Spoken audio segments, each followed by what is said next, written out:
something, who is profiting from that, and who's sort of getting affected by it. Now within that, I can learn a course about business, I can learn a course about stakeholder management, I can learn a course about consumerism. All of these aspects could be very different for me, and that is the space where students get to make their own choices. Another example could be, there's a course called The Big Picture. Now, what one is saying is that as a designer, you need to be able to look at the world.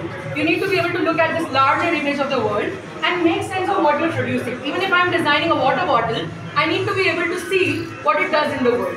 Whether it's improving people's experience, whether it is going into the dump yard, I'm thinking of all of those things at the same time.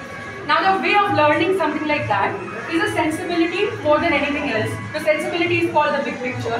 But to understand the big picture, I can look at historical products, I can study how they affected the world, and I can understand the big picture. But I can also look at the idea of how various philosophers have looked at the world, written about it, how someone like Tolstoy has written about cities, and understand the big picture from the very same lens. Now this is the choice that the student is making, which is what makes their journeys unique.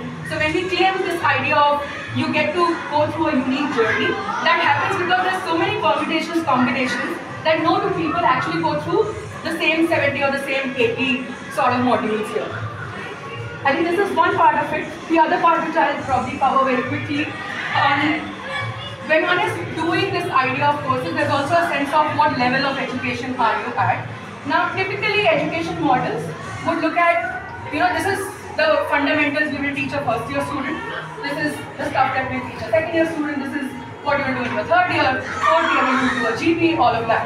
But what the TDP framework comes out of is the idea of, in the end, who is it that we're trying to become? So we define it as a villager. I think we also like to work a lot with the vocabulary that we work with.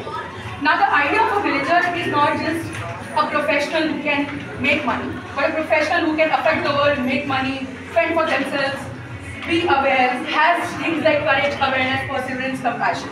Now, we basically work backwards from that idea. The basics of pedagogy and curriculum that the Design Village follows.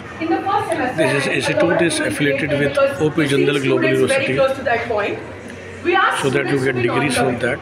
The idea, and we literally use these words, the idea is to flirt with ideations, to flirt with thoughts. And that is the stage in your journey where you are at. Whereas, let's say somewhere in the fourth semester, the idea is you're looking for what is my image of self? What is an identity of me that I'm trying to make in the world? Versus, let's say somewhere in semester 8, which is the end of your undergrad journey, you are trying to make a position